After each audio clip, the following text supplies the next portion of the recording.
Welcome to Crime Family. I'm your co-host, Katie, and I'm here with my siblings, Steph, AJ, and Lisa is back this time. So I'm going to jump right into our case this week. So we are recording this on May 11th, and this is a case that's still kind of unraveling. It happened just a few weeks ago, and so still missing. No answers really yet. So we just wanted to touch on this because it's so close to where we grow up. So it's Pictou County in Nova Scotia. And like I said, it happened just a few weeks ago. And the town is Lansdowne Station, Pictou County, which I had never heard of. It sounded familiar to me just because I think there's like a Lansdowne station in Richmond, like a train station. So that's what like popped into my head. But I never heard of this in Pictou before. I guess it's just outside of Stewiacke. It's like 30 kilometers southwest of New Glasgow, 140 kilometers-ish outside of Halifax. So that's kind of the approximate area. So it was the morning of May 2nd, 2025. So like I said, just a few weeks ago, Lansdowne Station, Pictou County, Lily and Jack Sullivan vanished from their home on Garlock Road. And Lily is 6 years old and Jack is only 4. Is it 4? Yeah. Their mother, Malaya Brooks Murray, and their stepfather, Daniel Martell, reported that they were asleep in the bed. So themselves, those two adults, were sleeping with their 16-month-old baby. And they were kind of like nodding in and out of sleep. It was the morning around like 10 o'clock when they finally got up. But they were just hanging out in bed with their baby. Both of them just kind of nodding on and off. When they woke up later that morning, that's when they discovered that their two older children, Lily and Jack, were missing. And so I'm just going to put this out there. Let's like try and refrain from judgment right now, because there's a lot out there about, how could the parents do that? Like, they seem suspicious. In interviews, they can say, oh my God, people are like, yeah, they definitely did it. I can see it on their face, but we really don't have enough information to know what happened. It's still super early on. And so even though you might think some situations are suspicious, like we really don't know. So we're going to not try and speculate anything right now, because I feel like that just hurts the case when they're still missing and there's still searches going on. So we don't really have enough info to say either way. So Lansdowne Station is super rural in Pictou County, and I'm just going to pop up kind of like a Google Maps image of it just to show you. I mean, you can probably picture what it's like super rural, surrounded by forests.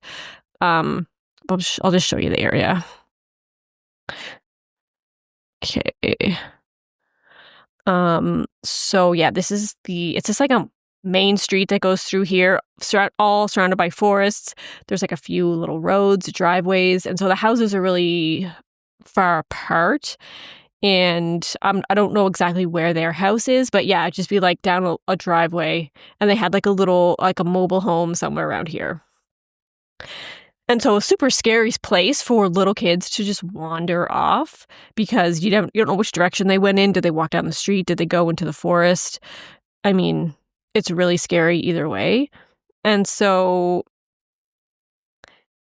yeah, like I said, there's some discrepancies, and this is kind of like where some of the speculation comes in from the public being like, how did I not know when the last time I saw their kids was, and their story has changed. But this is what we know, is that they were last seen around 10 a.m. on May 2nd. And so their mother, Malaya, and their stepfather, Daniel, like I said, they were sleeping, and Daniel says that he remembers Lily coming in and out of the bedroom a few times while they were still in bed.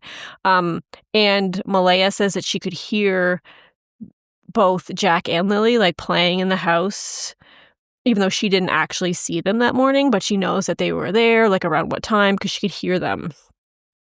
They believe that the children quietly opened the sliding glass door at the back of the house and left without, telling them or waking them up. And the door, he says, is like silent when you open it. So, I mean, you wouldn't hear it even if you were in the same room, basically.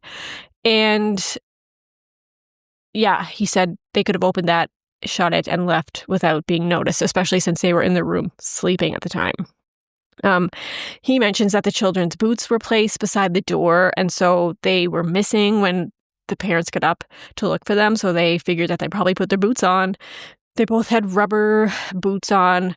Lily was wearing pink boots. She had pink sweater, pink pants, and Jack had little dinosaur boots that weren't in the house, so they're just assuming that they put them on when they went out. Daniel immediately starts doing a search in the surrounding area. He's looking down dirt roads and culverts. He's looking in the rivers and streams that are around. And of course they call the authorities almost right away once they can't find them in the direct area around their house. Malaya says that the children were not typically allowed to go outside by themselves. So it's not like they could just go outside, open the door, and play without telling their parents or without their parents being there. So it's not like them, she says, to just wander around the yard or outside by themselves. And she emphasizes that they always ensure that there's somebody watching them when they're playing outside.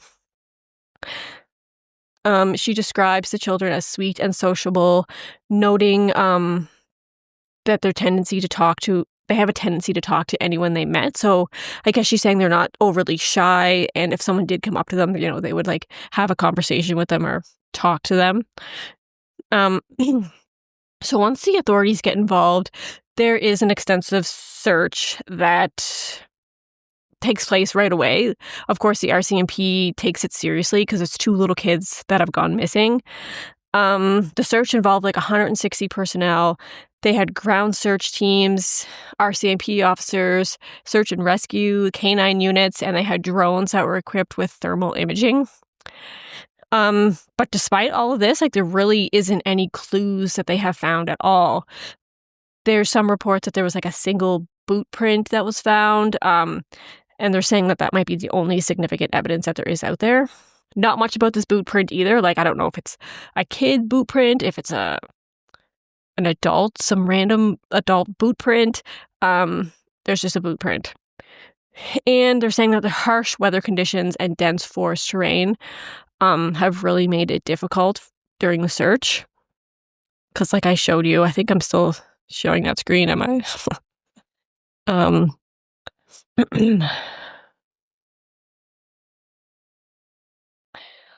Yeah. So, yeah, not ideal, of course, in the area to be searching. And, yeah, so the RCMP, which is the Royal Canadian Mounted Police, they have involved their major crime unit, and they are treating this case as suspicious until proven otherwise. And I guess I would say they're just treating it as suspicious, just that they're covering all the bases right away and not assuming that the kids just wandered off, but they're looking at everything just to be sure. Daniel Martel, who is the stepfather, has undergone extensive police questioning, and he has been actively participating in the search. The children didn't attend school the days leading up to their disappearance, which has raised additional concerns from the public. Some are saying, why weren't they in school? Were they really last seen on Thursday, or did something happen, days before? There's been different reports about when the kids were in school. Some say that they weren't in school at all that week. There's some saying that they were in school Monday, Tuesday, then Wednesday was actually a holiday. And then they were sick on Thursday, which would have been, was that May? Yeah, sick on Thursday and Friday. Wednesday was a PD day here in Nova Scotia. Yeah, it was truth. Professional. Oh, I thought it was what did it say? Truth and Reconciliation Day? Was that May 30th? September. April 30th? Oh, okay. No, anyway, well, here in where I live, it was a day off because it was Professional Development Day.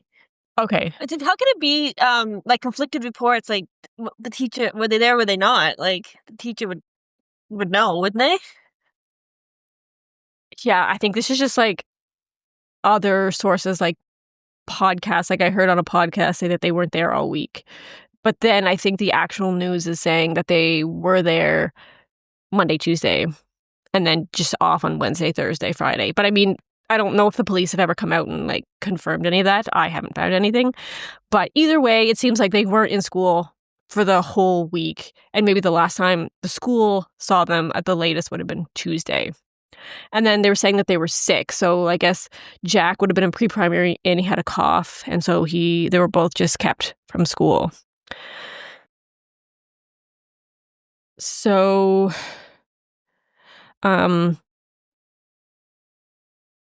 yeah, the RCMP sent out a vulnerable persons alert in the local area, which this is different than an Amber Alert.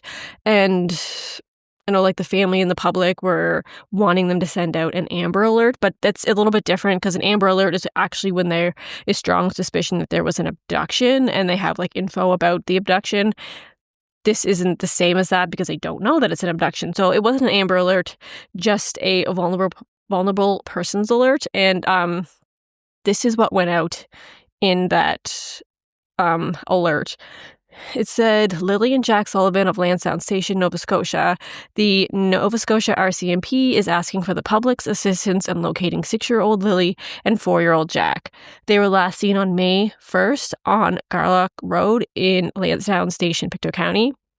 Lily has shoulder-length light brown hair with bangs. She might be wearing a pink sweater, pink pants, and pink boots.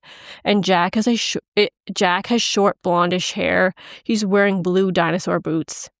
And anyone with information is asked to call the police at 902-485-4333. And yeah, like I was saying, there's been some questions about when they were last seen. There's been speculation about why the parents wouldn't have gotten up with the kids. Like what parent sleeps till 10 a.m. when they have 2 little kids running around their house. Like I said, try not to be judgmental right now. We don't know the situation. We don't know if like maybe this is just like a one-off thing. Both parents maybe had a rough night with the baby and they were just super tired, just fell back to sleep. And that's not something that normally happens. So the kids, it's just like a situation that they had never been in before. We don't know. So we're not going to like go down that path of like speculation right now. Cause like I said, it's super early on still. So yeah, the disappearance of course has like deeply impacted the local community and it's become national news. Even like international news. Like I saw like a BBC article. I saw a CNN. Yeah, I was just gonna say I read a article. BBC article the other day on this. People, Yeah. I think some magazine did it on. I saw some magazine report on it. Yeah, it was like Newsweek. Newsweek did one. It was all over. So it's crazy that it's international news, but it's like when it's so close to where you grew up, and it's kind of weird. Like you said, we had never heard of Lansdowne Station in Pictou County ever. I have. I knew. Yeah. I had never. I mean, and you said it's a SkyTrain It is. stop. Yeah. It sounds just like we stop have on the Canada line. The Canada line. Lansdowne Station. Yeah. Yeah. There's a Lansdowne Station in Toronto too on the subway. So that's when I was like, well, first I saw like it said something about missing kids, Lansdowne Station. I was like, I thought it was like here. I thought I was talking about here, but it was in Nova Scotia. I was like, I didn't even know that was a thing. I've heard of it, but so I've heard of it, but I wouldn't even begin to tell you where it was in Pictou County. It said that so they go to the Salt Springs Elementary. So they live in that area. That's super close to Pictou. Yeah, so they live in the area where they would have been able to go to that school. Well, in here we call it the catchment area where different places that you live people go to different schools. So that's the school they went to. And I mean their school was still Also, like 20 kilometers away from their, like I looked it up and it's like, so about like a 15-minute straight drive. So on the bus it would have been even longer. But yeah, that's just kind of like how far it was. So you showed them on the map, but I actually have a picture of their house, like a video picture of their house and what the backyard looked like. If I'm going to share that with you guys if I can. Just so you can get an understanding of what the backyard looked like and how they would have been able to like leave the backyard and what's surrounding it.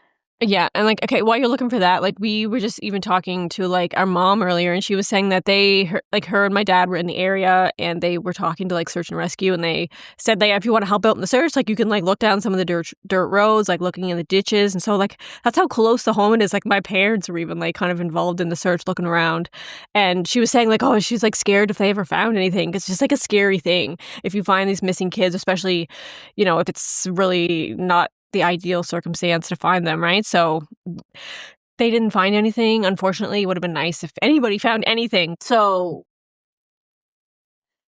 this is how, like, as you can tell, behind it, this is their house that they lived in, and this is, if you zoom in, this is like the back deck they would have come out of right here. So the whole thing is surrounded with woods. But also, what's interesting, that the whole thing is fenced in. Yeah. So anyways, you can like see like the yard, like but it's all fenced in. But I mean, kids are pretty crafty. They can get out of things. But anyways, I just wanted to show you like what the yard looked like. Like, and it is surrounded, its whole thing is surrounded by wood. So Yeah, so very pretty scary to think like if they wandered off, like where they would have went and how quickly things could have went terribly wrong. Because I mean, in other reports, it's like a marshy, like boggy area. So I mean, if they just have like little boots on, even if they stepped in and like their boots could have disappeared, and now they're walking without their shoes, right? So, But like the backyard was fenced in, but the driveway wasn't fenced in. So that's irrelevant to me. Like, to walk down the driveway. yeah.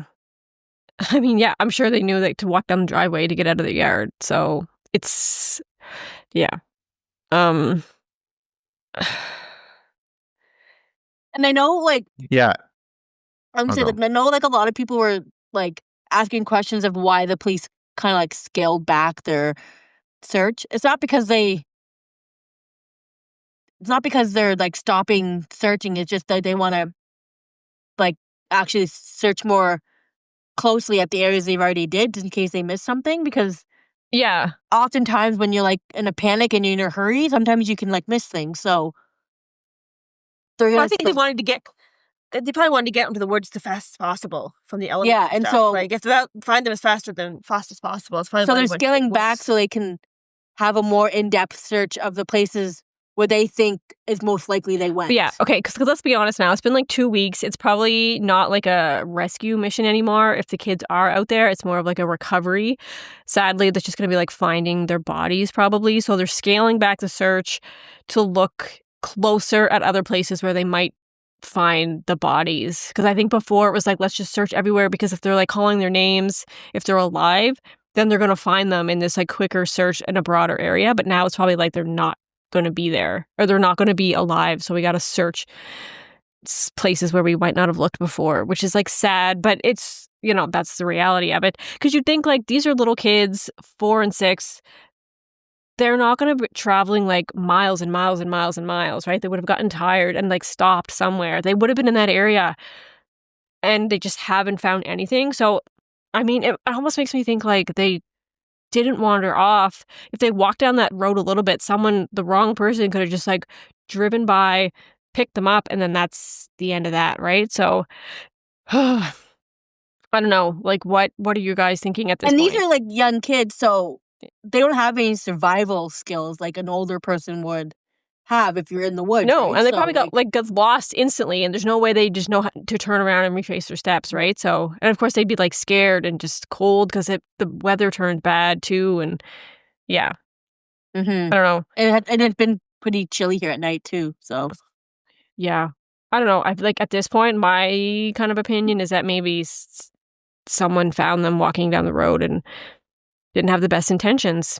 Even though there's no evidence of an abduction, but there's no evidence of anything else either, so. Yeah. I mean, it doesn't surprise me that they scale back the search after so many times, because like you were saying, Katie, eventually, I mean, when you start off, when you're doing the initial search, like in your panic state of just find them, it's one type of investigation. But then after like, nearly 2 weeks, or we're going to be coming up on 2 weeks by the time this episode is released, like, it's a different kind of investigation at that point. It's not finding them in the woods. It's like finding out what happened, either finding their bodies, unfortunately, or getting more information that's going to lead them to possibly like a foul play investigation or something like that. And there's just frustrating when, I mean, it is still very early on, but there's just nothing really at all to go off of. And I guess going back to just one thing I was going to say, showing the house, like this case is all on like my algorithm, I guess now, because I'm seeing like real Instagram reels and TikTok videos of people talking about this case, just random people. And there is a lot of shaming going on. Like they're like, look at the state of the house they lived in. Who would live, like they must be guilty of something because they're having their kids live in that. And there's a lot of people in the comments of those videos who are defending the parents a bit and saying like, if you don't know, there's a lot of poverty in rural Nova Scotia, or just in rural places in general, but there's a lot of poverty.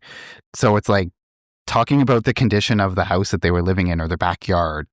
It's not very helpful, but it's just like, what are you doing? That's not going to help the investigation at all. Yeah, it doesn't mean, so it's sad. Doesn't mean it's not like a loving home and the kids are happy and like, you know what I mean? Like, fuck off. Yeah, like they lived in like a trailer in rural Nova Scotia with a lot of stuff in the yard. Okay, maybe they weren't well off. They're maybe living in poverty, or I just think it's like, what's the point of pointing that out or dogpiling on them with that? It has nothing to do with where the kids are now at all. We've seen multi-million-dollar families, with kids go missing, and like, what does that?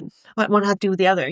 Yeah, exactly. And it's like their yard was fenced off, so it's not like they had to open like to the woods, right? Like they had some sort of like measures to keep kids in, keep animals and people out. They had that fence. And yeah, I mean, as far as we know, the parents did everything they could, search around, call the police right away. It's not like they were sketchy and like didn't do anything, right? So I mean, even there is speculation out there and people are like ripping on the parents hard about certain things, like you can pick apart any case about anything you do and like pick apart people. So yeah, until we know that anything sketchy happened, we're not going to say anything about it. If we know that the parents were involved, then that's when we can shit talk. But it kind of goes back to not until then. Well, not really, but sorry.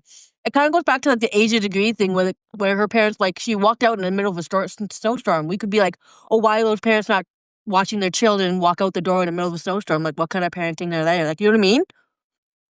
Like, any kid could like wander. If they can open a door, any kid could wander off. Yeah, like, I mean, it's happened. It happened to people my we know. kids, yeah. Both my kids, like, they can open the door when it's not locked. Me and AJ did when we were little. We walked down the That's what I was thinking park. too. Yeah, like two little 3 and 2-year-olds walking down the street to get some ice cream, and like it can happen to anybody. It's not like like what, Dad had fallen asleep babysitting us, and Lisa and I just in our diapers walked down the street to go get ice cream at the dairy bar, and like it just in our case it was like people that knew us and knew the family and were friends were the ones who spotted us and figured it out. But like I can sympathize with those parents. Like they were exhausted from trying to like been up all night with like a 6-month-old. 16 months. Already have 2 young kids. 16-month-old, and they had like 2 young kids as it is. Like it's exhausting, and maybe they just needed some extra sleep. And because the house was fenced or the backyard was fenced in, they wanted to go outside and play. Like, yeah, and especially if the kids knew and like didn't usually just go leave the house on their own. Like it's not like the parents knew that they were a flight risk, right? Like they usually would and they could hear them playing. So you'd think like, yeah, like just gonna stay in bed for a little bit. Maybe they didn't need to completely fall asleep, both of them, but yeah, like maybe the kids, they play outside in the backyard all by themselves all the time, and they know not to go down the driveway. And the parents know that they've never done it before, so why would they do it today? Like this has nothing to do with bad parenting. This has nothing to do with the parents themselves. It has to do with 2 young kids missing, and we need to find them. Like I don't know why people are so like hung up about like the way their appearances, where the house looks. Like when you look at those 2 pictures of those kids, nothing tells me that they're living in a house that's falling apart. Like they look happy, they look healthy. Like it has nothing to do with the parents and the way the house is. Like I don't know why people are so hung up. I know on it that. doesn't help the case, the situation at all. Like, it's not going to help them find the kids by ripping on the parents. So, yeah. And of course they had to interview the father because they normally interview parents when kids go missing anyways. It's the first people they look at. Yeah, and he's been like It's cooperative parents. and he's like been trying to help. So, yeah, it's not like they're... And he asked for a polygraph Yeah. test. He's not like he's acting Mhm. sketchy. No one Yeah. should ever take polygraph tests. Let's just be clear on No. that. Never take No, one, that's true. sir. Mm-hmm. It's But I think never the going to fact work that he's out. willing to, regardless. like, shows that he's, doesn't really have anything to hide, probably. So, yeah. Like, yeah, I feel bad for them because it's like they're trying their hardest to find these kids, and he wants to know he wants more done for the search to happen, and he wants to find his kids, and then all these people have to all they care about is like how scrubby he looks or how like the backyard looks. Like, who gives a fuck about what their So person? what would be? I mean, what's worse, like finding something of them in the woods, or they just never find anything? Like, what would I don't know. It's what would they? That's all, What would they rather? Like, they're out there somewhere. Like, someone took them and they're alive and well, and you don't know, or you find something in the woods. I don't know. well, yeah, that's what people say in like missing persons cases. Like, they almost want to find them so at least they know what happened, right? They know that they're not like suffering or scared anymore. They're like, even if they're dead, they know where they are. At least they have closure, which is obviously not the ideal outcome. But yeah, not knowing forever, like, that's the worst. And especially when it's two little kids, Like, it's not good, right? So, and like we always say, like, nobody has there's no perfect reaction to what happens when your kids go missing or when anybody goes missing. They're always thinking, oh, these guys seem sketchy because the way they're acting is like, well, how would you act if your kids went missing?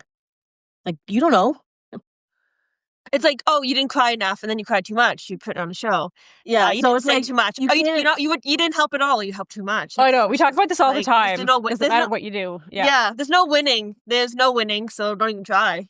I know. When I first heard about this case, like, in my back of my mind, I'm just like, yeah, you're gonna hear tomorrow that they found them in the woods, like they were just like playing down the road or something. But yeah, I really didn't think it was gonna be this like 2 weeks later and they still hadn't found them. Like, I really thought they were gonna be found. So yeah, it's sad. Like, it's hard to think, like, especially when you have like little kids in your life and yeah, it's sad.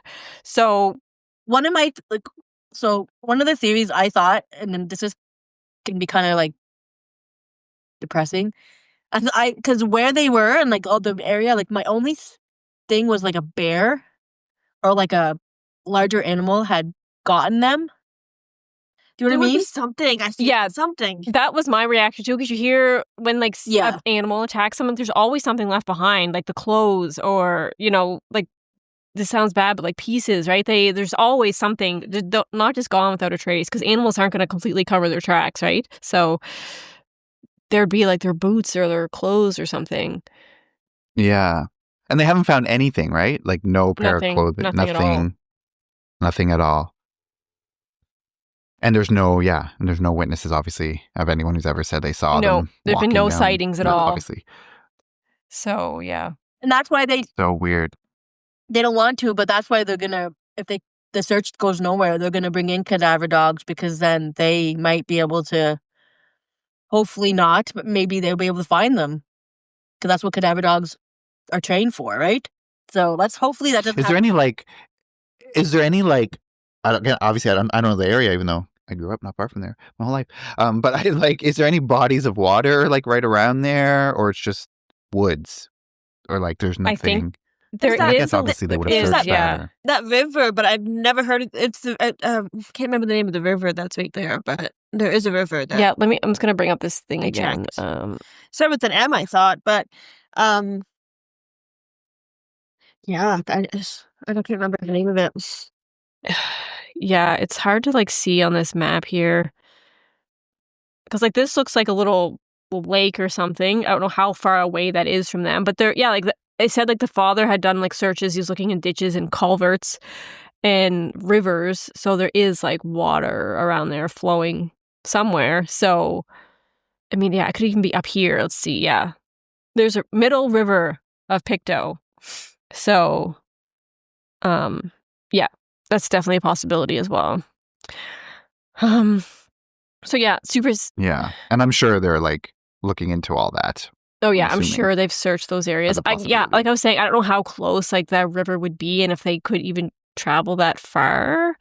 Because there's little kids, but yeah, My thing is they didn't travel very far because because they're just little they're kids with so little young. legs. And like, yeah, have you ever tried to like go for a walk with a kid? Like, you're gonna get like maybe 5 minutes down the road, and they're gonna Yeah. be done. At first, I was like, And it's the middle of the day, right? It was the middle In of the the day, morning, like broad daylight, like too. 10 in the morning-ish. Yeah. Yeah.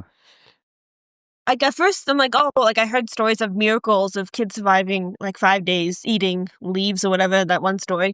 And I'm like, oh, maybe that's them. But now it's gone on to the point where it's like, well, it can't survive that long. Yeah. It's just two of them. Yeah. Well, I was thinking like, this is like maybe off topic, but just, have you ever, there's a Netflix documentary about the kids in the Amazon who were like in a plane crash, and they were the only survivor, like 4 siblings. And they survived in the Amazon for like however long by themselves, like close to a month or something. So I was thinking that, and I obviously I forget the ages of those kids and stuff, but that's what I was thinking of, like if there's just in any hope that there would be some possibility if the 2 of them are still out. I mean, and luckily it's not, yes, it's like spring and it gets cold at night, but it's not like dead winter, like January or something like that, where there'd be even less of a chance But then it's like to survive in the elements. it's like they would be found by now, though. Also, I think. Yeah, that's Like, what all I'm the- thinking too. Especially if they had like dogs out there Yeah, searching their like- scent. Yeah, I don't Yeah. I think there was one report where it was like the dogs tracked them to the end of the driveway, and then they just couldn't find them anymore. Makes me think someone picked them up at the end of the driveway. like what are the chances? Just that same second, I know. that creep loser was driving down the street. You know. I know. Yeah. And we've seen this in other cases too, where they'll bring scent dogs in and the scent always just ends. And they always say really the only explanation for that is to get into a vehicle and go. That's the only way that, I think the only way that your scent would. Yeah, or unless you like just stop out levitate of up into the nowhere. air. Yeah, exactly. So, Like you yeah, said, It yeah. is a vehicle. So Yeah. between those two Unless they got options. in a helicopter. So Yeah. I mean, yeah. Yeah. So there's just no way. It has to be a vehicle. They didn't continue. Well, my theory, I don't know. They couldn't have continued past that if the dog didn't sense them past the driveway. So I don't know. Super weird. Super sad, ultimately, too. Yeah. So definitely gonna just keep following this case, and if there's anything like breaking that happens, we'll probably have like a little update episode or posts or something about it, just because like I'm super invested in this now and I need to figure out the ending, as sad as it might be. So if you have any tips or anything that you'd want to share to help in this case, any information, you can call 902-485-4333. And yeah, so that's all we have on this case for today. And this case is actually super similar to the case that we're going to be doing next week. A little boy went missing about 5 years ago in the Nova Scotia area, the same Pictou. Is it Pictou County? No. Truro. Okay, It was in Truro. Yeah, which is still outside of Pictou, outside of Halifax. Yeah, Dylan Ealer. So this is another sad story that we're going to cover next week. So yeah, that's it for this episode. You can find us on all the social medias. So you can find us on Instagram, Crime Family Podcast, Facebook, Crime Family Podcast, and TikTok, Crime Family Podcast. And if you want the video version of the episodes, you can watch that on YouTube. So just go to type in Crime Family Podcast on YouTube. You will find us. Make sure you subscribe, comment, do all the stuff. And also on Spotify, we have the video versions as well. So if you are a listener on Spotify, you can watch the video version there too. And also crimefamilypodcast@gmail.com. You can email us if you have any suggestions, feedback, any of that stuff, or just telling us how much you love the show or whatever it is. But also I will say, if you have any information or think you have information, do not email us. Email or call the number that we give you in this episode. We've had, sometimes when we do cases, people will like email us and say that they think they know information or they like mention names of people, and it's like, well, we are not involved with law enforcement or the investigation, so we cannot do anything. If you have a tip, best to provide it to the people who are taking tips on the case. So I will say that. But yes, thank you so much for listening. And like Katie said, we'll be back next week to discuss a case from the similar area and a similar case that happened 5 years ago. So take care. Until next time. Bye. Bye. Bye.